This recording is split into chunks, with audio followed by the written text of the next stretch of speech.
Donc maintenant, on est dans une situation où c'est ce que vous dites qui renforce l'extrémisme. Quand vous dites que l'immigration pose un problème, il faut aussi parler des avantages de l'immigration. Parce que moi, quand je travaille en France, je paye mes impôts ici. Donc les étrangers qui sont là, il y a une partie qui peut travailler et envoyer au pays aidé. La majorité paye ses impôts, s'installe dans vos pays, enrichit vos pays. Donc ce sont des citoyens productifs. Après, il faut voir, il y a une minorité qui vient, il y a des morts, certes. Mais je voulais souligner une chose. Le discours que vous avez, il est encore légitime tant que l'Afrique restera muette. Et moi, aujourd'hui, je voulais m'indigner pour le silence de l'Union africaine. Les gens là qui meurent sur les plages, et je mesure mes mots, si c'était des Blancs, la terre entière serait en train de trembler. Ce sont des Noirs et des Arabes. Alors eux, quand ils meurent, ça coûte moins cher. Ici, j'étais venu en 2008 et j'avais dit, l'Union européenne, avec ses flottes de guerre, avec son économie, je vous dis une chose, si on voulait attaquer nos pays ici en Occident, il y aurait des moyens de se défendre. Donc si on voulait sauver les gens dans l'Atlantique, dans la Méditerranée, on le ferait. Parce que les moyens qu'on a mis pour Frontex, on aurait pu les utiliser pour sauver les gens. Mais on attend qu'ils meurent d'abord. C'est à croire que le laisser mourir est même un outil dissuasif. Et je vais vous dire une chose, ça ne dissuade personne. Parce que quelqu'un qui part et qui envisage l'éventualité d'un échec, celui-là peut trouver le péril absurde et donc l'éviter. Mais celui qui part pour la survie, qui considère que la vie qu'il a à perdre ne vaut rien, eh bien celui-là, sa force est inouïe, parce qu'il n'a pas peur de la mort. C'est exactement pourquoi il faut fermer des frontières discours, il complètement. faut sauver l'Afrique et sauver l'Europe. Vous ne pourrez pas rester comme vous ne resterez pas comme des poissons rouges dans la forteresse européenne. La crise actuelle nous a démontré ça. Au jour d'aujourd'hui, l'Europe ne sera plus jamais épargnée tant qu'il y aura des conflits ailleurs dans le monde. L'Europe ne sera plus jamais opulente tant qu'il y aura des carences ailleurs dans le monde. On est dans une société de la mondialisation où un Indien gagne sa vie à Dakar, un Dakarois gagne sa vie à New York, un Gabonais gagne sa vie à Paris. Que ça vous plaise ou non, c'est irréversible. Alors trouvons une solution collective ou bien déménager d'Europe parce que j'ai l'intention de rester.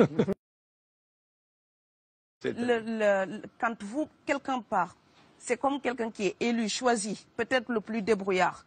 Et il y a tout un clan ou toute une famille qui pose son espoir sur cette personne-là. Monsieur, là, je vous vois bien habillé, bien nourri. Si vous étiez affamé chez vous, peut-être que votre famille serait ravie d'imaginer que vous pourriez aller gagner de quoi faire vivre les autres. Donc c'est aussi une solidarité qui est en œuvre. On laisse partir quelqu'un, on compte sur lui. Vous allez me laisser terminer.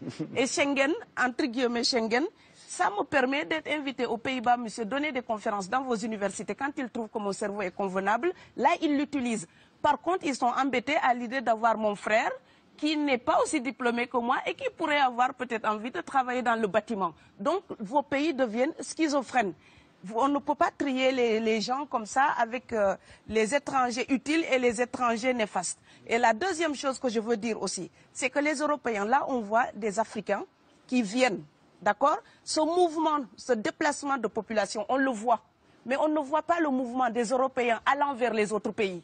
Alors celui-là, c'est le mouvement des puissants, ceux qui ont l'argent, ceux qui ont le bon passeport. Donc vous allez au Sénégal, vous allez au Mali, vous allez dans n'importe quel pays du monde, au Canada, aux États-Unis, partout où je vais, et je voyage tout le temps, je croise des Français, des Allemands, des Hollandais. Je les rencontre partout sur cette planète parce qu'ils ont le bon passeport. Donc, comme avec l'exotisme, l'Europe s'était arrogé le précepte unique, unilatéral, de l'exotisme. Les autres sont exotiques. Alors que pour quelqu'un de mon village, il n'y a rien de plus exotique que quelqu'un d'Amsterdam. Maintenant, pour l'étranger aussi, pour les voyages des temps modernes avec la mondialisation, quand les pauvres viennent vers vous, il y a des mouvements de foule qu'il faut bloquer. Mais quand vous, avec votre passeport et avec toutes les prétentions que cela donne, vous débarquez dans les pays du tiers-monde, là, vous êtes en terrain conquis. Donc, on voit les pauvres qui se déplacent, on ne voit pas les riches qui investissent dans nos pays.